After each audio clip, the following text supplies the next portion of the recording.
प्यारे दोस्तों, आपका हमारे चैनल में स्वागत है।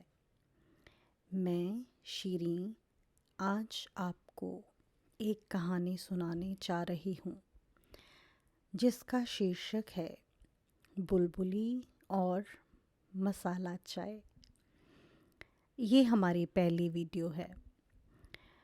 वीडियो को लाइक और सब्सक्राइब ज़रूर करें, लेकिन कमेंट में ये ज़रूर बताएं कि कहानी आपको कैसी लगी और आगे आप कैसी कहानियाँ सुनना पसंद करेंगे। दक्षिणी भारत में एक छोटे से पहाड़ी खेड़े में बुलबुली नाम की एक छोटी सी लड़की रहती थी। वह अपनी माँ के साथ ऊंचे हरे पेड़ से घिरी एक झोंपड़ी में रहती थी। इतने ऊंचे और हरे भरे पेड़ किसी ने कभी ना देखे होंगे। कोहरे वाले दिन पौधों और पेड़ की पत्तियों से ओस की नन्ही नन्ही बूंदें टपकती तो लगता परीलोक में बारिश हो रही है। बुलबुली अपने नाम की तरह ही हंसमुख थी। वह अपने साथियों के साथ गांव के आसपास के जंगल के ओर छोर तक कूदती फिरती। सुबह तरह तरह की सुगंधों से भरी हवा में गहरी सांसें लेना उसको बहुत अच्छा लगता था। कभी हवा में मीठी मीठी भीनी भीनी खुशबू होती थी, कभी तेज और तीखी गंध।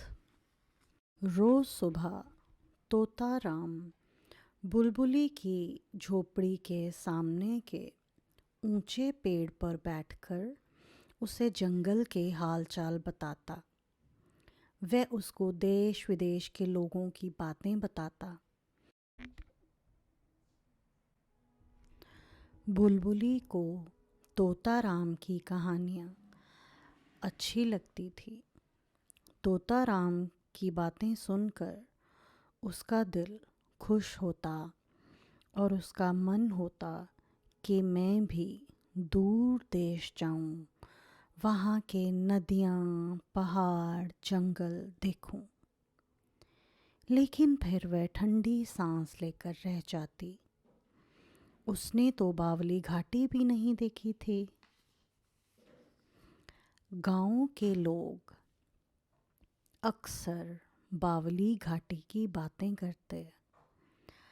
वहाँ गया कोई नहीं था, सबने उसके बारे में सुना ही सुना था। लोगों की बातों से लगता था कि बावली घाटी कोई कमाल की जगह है। बुलबुली सोचती कि अगर मैं कभी बावली घाटी गई तो लौट कर सबको वहाँ के बारे में बताऊंगी। फिर वह लोगों के लिए अनजानी जगह नहीं रह जाएगी। एक दिन नींद से जागते ही बुलबुली को तोताराम की याद आई। मुर्गियों को दाना डालते, उनके अंडे जमा करते, गाय को चारा देते, उन्हें धोते। वह तोताराम की सीटी का ही इंतज़ार करती रही। आखिर पाठशाला का समय हो गया और वह पाठशाला चली गई। उसकी पाठशाला बरगद के एक घने पेड़ के नीचे लगती थी। जब कभी बारिश होती तो पाठशाला में छुट्टी हो जाती। उस दिन बुलबुली का मन पढ़ने में नहीं लग रहा था। उसकी आंख तोताराम को ढूंढ रही थी, जो रोज ही उससे मिलने आता था। आज तोताराम कहाँ है? फिर कई दिन बीत गए, तोताराम नहीं आया। बुलबुली परेशान होने लगी। पाठशाला की छुट्टी के बाद बुलबुली तोताराम को पुकारती, जंगल में घूमती। तुम कहाँ हो तोताराम, बोलो ना। लेकिन कोई जवाब ना आता। फिर एक सुबह सूरज उगने से भी पहले भोर के समय उसको किसी पंछी की परेशान आवाज़ सुनाई दी। जागो बुलबुली, जागो। वह कूद कर बाहर दौड़ी। तोताराम ही था। तुम कहाँ थे तोताराम? मैं तो बहुत डर रही थी। क्या हुआ? तुम इतने परेशान क्यों हो? बावली घाटी में आफत आ गई है। जंगल में लड़ाई छिड़ी है। धीरे धीरे बोलो तोताराम, नहीं तो सारा गांव जाग जाएगा। किस आफत की बात कर रहे हो? कौन लड़ रहा है? बुलबुली ने पूछा। जंगल। अरे माफ़ करना बुलबुली, मैं फिर ज़ोर से बोल गया। जंगल लड़ रहे हैं, जंगल लड़ रहे हैं। बावली घाटी बदल गई है। सभी जानवर डरे हुए हैं। उन्हें समझ भी नहीं आ रहा कि अब क्या होगा। बुलबुली, कोई उपाय सोचो। तोताराम घबराकर बोला, मैं समझ नहीं पा रही, जंगल कैसे लड़ सकते हैं? तुम मुझे बावली घाटी में क्यों नहीं ले चलते? बुलबुली बोली। तोताराम और भी परेशान हो गया। बावली घाटी पहुंचने के लिए 2 दिन चलना पड़ता है। 2 रात राह में ही सोना पड़ता है। छोटे छोटे पैरों से तुम इतनी दूर तक नहीं चल पाओगी। मेरे पैर छोटे हैं तो क्या हुआ? मेरा दिमाग तो छोटा नहीं है। मैं मुश्किल काम से नहीं डरती, और फिर कोशिश तो मैं कर ही सकती हूँ। बुलबुली बोली। सफ़र लंबा और कठिन है बुलबुली, मुझे नहीं लगता कि। बुलबुली ने तोताराम की बात बीच में ही काट दी। मैं जाकर देखूंगी नहीं तो उपाय कैसे बताऊंगी? तुम तो बस मुझे बावली घाटी ले चलो। काफ़ी सोच विचार के बाद तोताराम तैयार हो गया। अच्छा चलो, लेकिन अभी चलना होगा। बुलबुली बोली कि माँ को बता दूँ मैं तोताराम के साथ बावली घाटी जा रही हूँ। लेकिन तोताराम ने कहा, रास्ते में मेरी दोस्त कोयल मिलेगी। सुबह वही तुम्हारी माँ को बता देगी। देर मत करो, झटपट चलो। यूं वे बावली घाटी की ओर चल दिए। तोताराम बुलबुली के आगे आगे राह दिखाता उड़ रहा था। बुलबुली को तो घनी झाड़ियाँ और ऊंची घास में घूमने की आदत थी। वह उछलती कूदती चलती रही। कई घंटे चलने के बाद वह थक गई। उसे भूख भी लगने लगी। तोताराम बोला, बस थोड़ी देर के बाद नारियल के पेड़ आएंगे बुलबुली, तब तुम अपनी भूख प्यास मिटा लेना। नारियल के पेड़ों के झुरमुट के पास पहुंचकर तोताराम ने जोर से सीटी बजाई। पलक झपकते ही उसका दोस्त बंदरू कूदता फांदता आ पहुंचा। कहाँ चले तोताराम? बताता हूँ। पहले कुछ खिलाओ तो सही, मेरी दोस्त बुलबुली को भूख लगी है, तोताराम बोला। बंदरू कूदकर पेड़ पर चढ़ा और 3 कच्चे नारियल नीचे फेंके। चट्टान पर गिरकर नारियल फूट गए। बुलबुली ने झटपट नारियल उठाए और उनकी मलाईदार गिरी खाने लगी। खा पी कर बुलबुली बोली, शुक्रिया बंदरू, नारियल बहुत बढ़िया थे, लौटते हुए फिर मिलना। तब तुम लोगों की बढ़िया खातिर करूँगा। निशाना बड़ा अच्छा है मेरा, बंदरू फुदक कर बोला। तोताराम और बुलबुली आगे चल दिए। कई घंटे चलने के बाद बुलबुली बहुत थक गई, लेकिन उसे लग रहा था कि जल्दी से जल्दी बावली घाटी पहुंच जाऊं।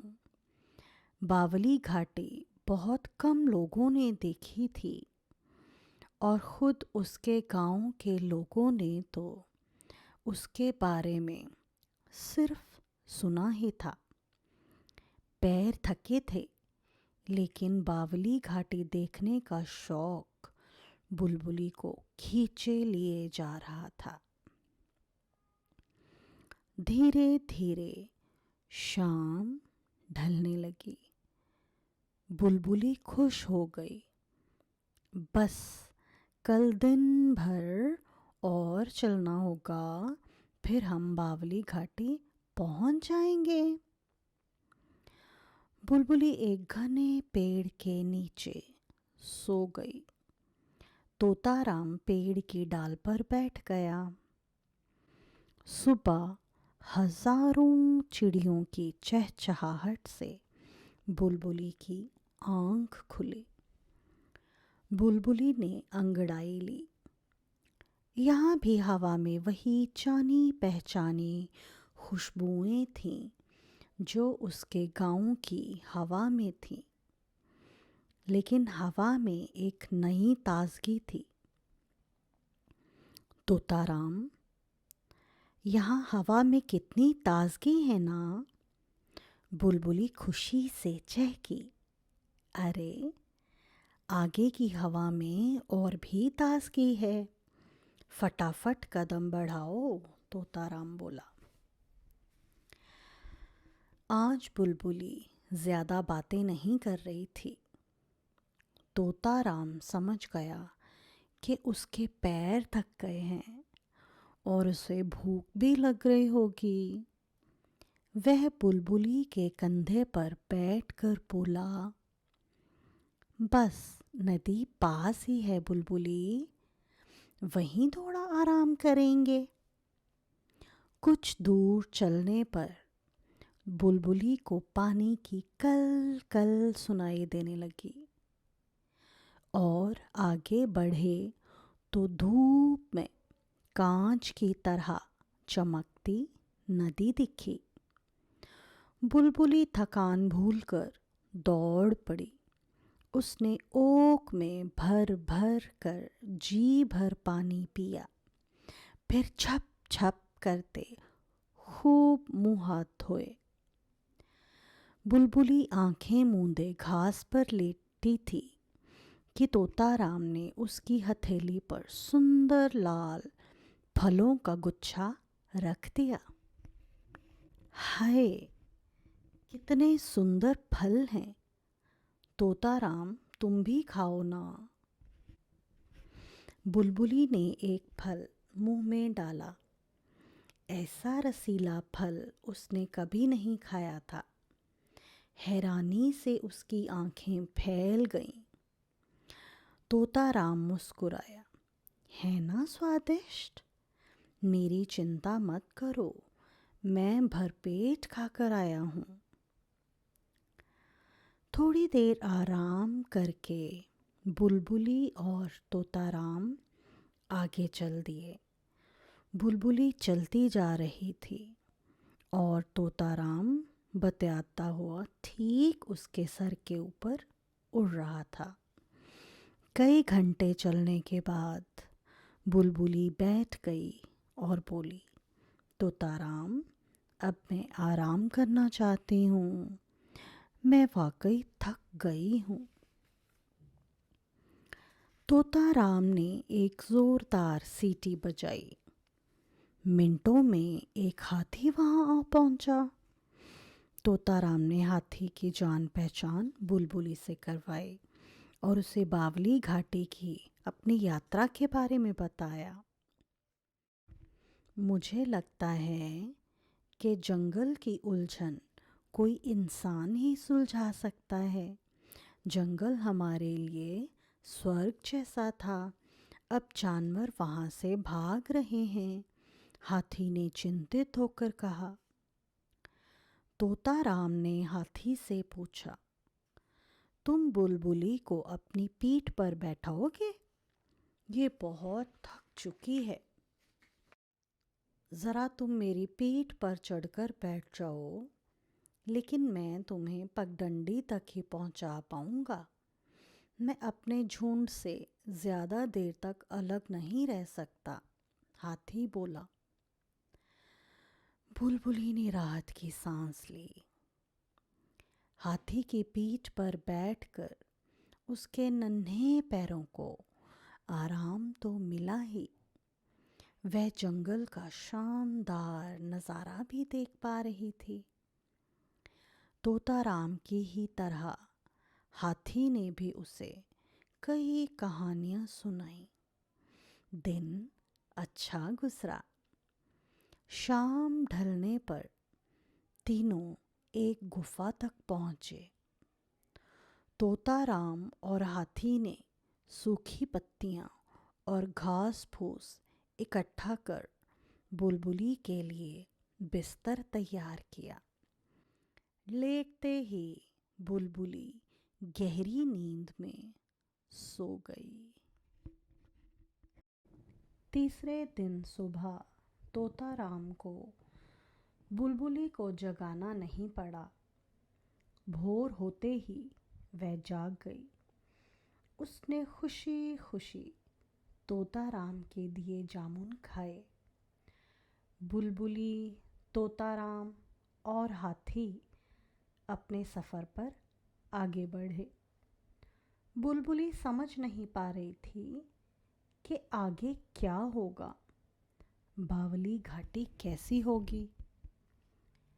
फिर जंगलों की लड़ाई की भी उसको चिंता थी।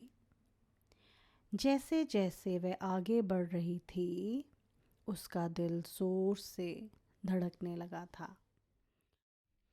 थोड़ी ही देर में हाथी रुक गया और बोला, अब मुझे अपने झुंड में वापस जाना होगा। अगर तुम जंगल की इस लड़ाई को ख़त्म करवा सको तो सभी जानवर तुम्हारे एहसानमंद रहेंगे। हम कहीं और जाकर नहीं रह सकते। सदियों से ये जंगल ही हमारा घर है। बुलबुली ने उससे धन्यवाद किया और कहा, हाथी, मुझे उम्मीद है कि जंगल मेरी बात पर ध्यान देंगे। मैं वादा करती हूँ कि पूरी कोशिश करूँगी। बुलबुली के कंधे पर बैठकर तोताराम ने उसे धीरे धीरे चलने के लिए कहा। नीचे की ओर जाती पगडंडी देख रही हो?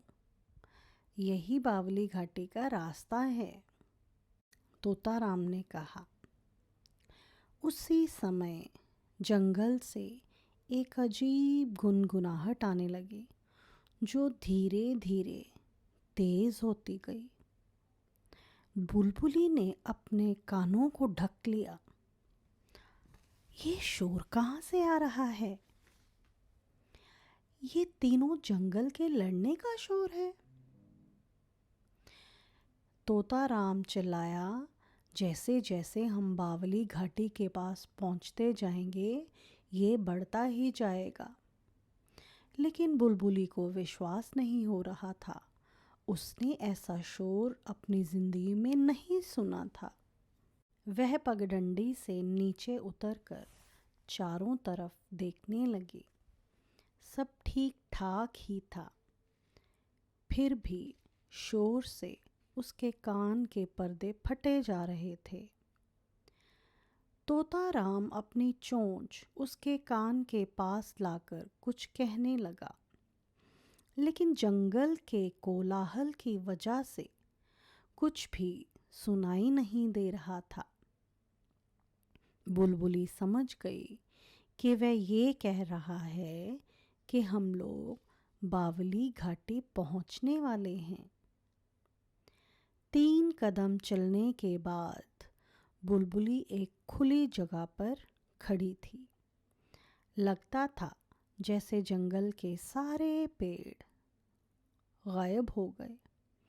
जहाँ तक वह देख रह सकती थी, पहाड़ियाँ फैली हुई थी। तोता राम चिल्लाने लगा, एक इंसान यहाँ आया है, इंसान। लेकिन जंगल के कान फोड़ू शोरगुल में किसी को उसकी आवाज़ सुनाई नहीं दी। बुलबुली कानों से अपने हाथ हटाने की हिम्मत नहीं कर पा रही थी। वह समझ ही नहीं पा रही थी कि जंगल क्या कह रहे हैं। बस यही पता चल रहा था कि 3 जंगलों के बीच झगड़ा हो रहा है। उसके सामने काफ़ी दूरी पर हरे भरे बगीचे फैले थे।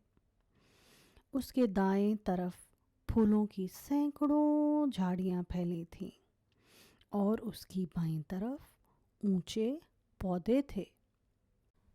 जंगल के शोरगुल के बावजूद दृश्य बहुत ही मनोहर था। फूलों की सुगंध भी मनमोहक थी। पहले तो ये दृश्य देखकर बुलबुली हक्की बक्की रह गई। फिर उसका चेहरा खुशी से चमक उठा। नज़ारा इतना शानदार था कि वह घूम घूम कर चारों ओर देखने लगी। अचानक शोर कम होने लगा, मानो जंगलों ने उसे देख लिया हो। बुलबुली ने एक गहरी सांस ली। उसने चाय के पौधे की खुशबू महसूस की।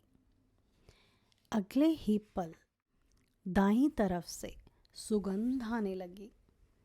यह जानी पहचानी सी मसालेदार खुशबू थी, लेकिन वे ठीक ठीक पहचान नहीं पा रही थी।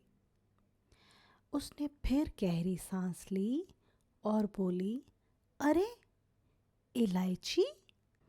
उसकी बाईं ओर से हवा का एक झोंका आया। वह सर घुमाकर गहरी सांस भरकर मुस्कुराई। इस आकर्षक सुगंध को वह अच्छी तरह पहचानती थी। बुलबुली ने अपने दोनों हाथ जोड़े और बोली, आप तुलसी हैं, भगवान विष्णु की प्रिय। बुलबुली खुशबुओं से सराबोर थी। जंगल एक ही सुर में महक रहे थे और बुलबुली बहुत खुश थे। अपने हाथ फैलाकर आंखें बंद किए बुलबुली गोल गोल घूमने लगी। सुगंध और संगीत उसके दिमाग में झूमने लगे। उसकी सभी इंद्रियां सजीव हो उठीं। इतना आनंद उसे कभी नहीं मिला था। उसी समय इलायची का पौधा बोला, हो सकता है बच्ची चाय बागान को सज़ा सुनाए। क्या तुम सचमुच चाय बागान को हमारी खुशबू चुराने से रोक सकती हो? तुलसी के पौधे ने पूछा। जंगल को बोलते देख बुलबुली हैरान रह गई। उसके कुछ कहने से पहले ही चाय की झाड़ी बोल पड़ी। अगर ये दोनों यहाँ नहीं होते तो इंसान मेरी खुशबू की तारीफ करते। तो तुम लोगों का झगड़ा इसी बात को लेकर है कि तुम्हारी खुशबू चुराई जा रही है? परेशान होकर बुलबुली ने ये पूछ लिया। फिर वह मुस्कुराई। क्या तुम्हें पता है कि जहाँ मैं खड़ी हूँ वहाँ से मुझे तुम्हारी खुशबू कैसी लगती है? मैं तुम्हारी खुशबुओं को अलग अलग पहचान सकती हूँ। इसमें मेरा कसूर नहीं है। मैं खुशबू चोर नहीं हूँ। मेरी पत्तियाँ आसपास की खुशबू को सोख लेती हैं। असल में तुलसी और इलायची मेरे आसपास होने की वजह से मुझे अपनी अलग पहचान बनाए रखने के लिए कड़ी मेहनत करनी पड़ती है। ऐसी बात नहीं है कि मेरे कारण तुलसी और इलायची के पौधों की खुशबू नष्ट हो रही है।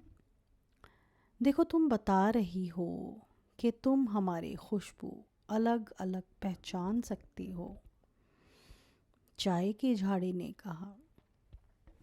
बुलबुली ने सहज होने के लिए कई गहरी सांसें भरी। उसने महसूस किया कि गहरी सांस लेने से उसे चैन मिला। तीनों खुशबू में कुछ न कुछ ऐसा था जो बहुत सुकून देता था। फिर वो बोली, मेरी माँ कहती है सूर्य आनंद दाता है, आकाश आनंद दाता है और सभी पेड़ पौधे भी आनंद दाता हैं। ये सभी हमारे मन को शांति देते हैं और वेदों में भी यही लिखा है। क्या तुम ऐसा कर पा रहे हो? अब जंगल चुपचाप बुलबुली की बातें सुन रहे थे। बुलबुली को एक बात सूझी। वह तोता राम के कान में फुसफुसाई और वह उड़कर कहीं चला गया। तुलसी का पौधा बोला, इलायची के पौधे और मैं खूब फैल जाते हैं। अपने फैलने पर हम काबू नहीं रख पाते, ना ही हम हवा को ये कहते हैं कि वे किस तरफ बहे। बुलबुली एक पल सोचकर बोली, तब तुम चाय को दोष कैसे दे सकते हो? दोषी तो हवा है। अरे, तुलसी और इलायची हवा से भी लगातार झगड़ते रहते हैं। वे नहीं चाहते कि हवा सुगंध बहाकर ले जाए। ये बात चाय के पौधे ने कही। अब बुलबुली भौचक्की रह गई। क्या ये सच है? क्या तुम दोनों इतने अभिमानी हो?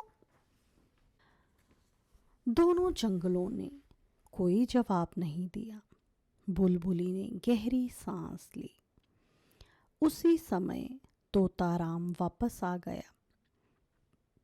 उसकी चोंच में कुछ तुलसी की पत्तियाँ, इलायची के बीज और चाय की पत्तियाँ थी, जो सब उसने बुलबुली को दिए। बुलबुली ने हाथ पर मसल कर उससे सूंघा और खुशी से चीख पड़ी। फिर वह हंसने लगी। तुम लड़ाई झगड़ा भूलकर हाथ मिला लो, बुलबुली ने तीनों जंगलों को कहा। मेरे हाथ में तुम तीनों की जो खुशबू है वह पूरी दुनिया में कहीं नहीं मिल सकती। इसे सूंघते ही चैन और आराम मिलता है। तोताराम ने बुलबुली के कान में कुछ कहा। फिर वह मुस्कुराई। तोताराम बता रहा है कि जंगल के जानवर जानते हैं कि बीमार होने पर तुम में से कौन सी पत्ती खानी चाहिए। यहाँ तक कि चिड़ियों ने भी अच्छा होने के लिए फल और बीज साथ साथ खाए हैं। क्या तुम लोगों को ये पता है? बुलबुली ने पूछा। नहीं तो, क्या ये सच है? सभी पौधे हैरान थे। हाँ, बिल्कुल सच। जानवर सभी तरह की बीमारियों में तुम्हारी पत्तियां खाते हैं। ये बावली घाटी में अपना इलाज करने भी आते हैं। तोताराम, मेरे लिए चाय, इलायची और तुलसी का एक एक गुच्छा ले आओ। मैं घर वापस जाकर अपनी माँ के लिए तुलसी और इलायची डालकर गरम गरम चाय बनाऊंगी। और जंगलों, तुम खुशी मनाओ। दुनिया अब जानेगी कि मिलजुल कर तुम कैसे बढ़िया लगते हो, कितने अच्छे लगते हो।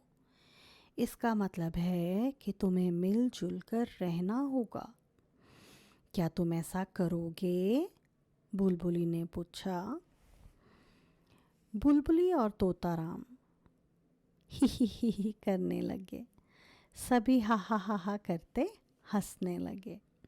इस बार भी बहुत शोरगुल हुआ, लेकिन उसकी वजह झगड़ा नहीं, लेकिन हंसी थी। बुलबुली ने चैन की सांस ली कि जंगलों का ये झगड़ा ख़त्म हुआ। उसने महसूस किया कि पौधे अब खुश हैं और वो समझ चुके हैं कि वह अपने आप में बिल्कुल अनोखे हैं। बुलबुली ने तोताराम से चाय और तुलसी की पत्तियाँ और इलायची के बीज लाने को कहा। और वह बोली, जंगलों, मैं बहुत ही बढ़िया ताज़ी चाय, तुलसी और इलायची लेकर अपने गांव वापस जा रही हूँ। और मैं वादा करती हूँ कि मैं अपने गांव वालों को भी बावली घाटी दिखाने लाऊंगी। बावली घाटी जहाँ लगता है कि होश उड़े जा रहे हैं, पर खुशी से। इस तरह इलायची और तुलसी के जायकेदार मसाला चाय की खोज हुई। क्या तुमने ये गज़ब की चाय चखी है?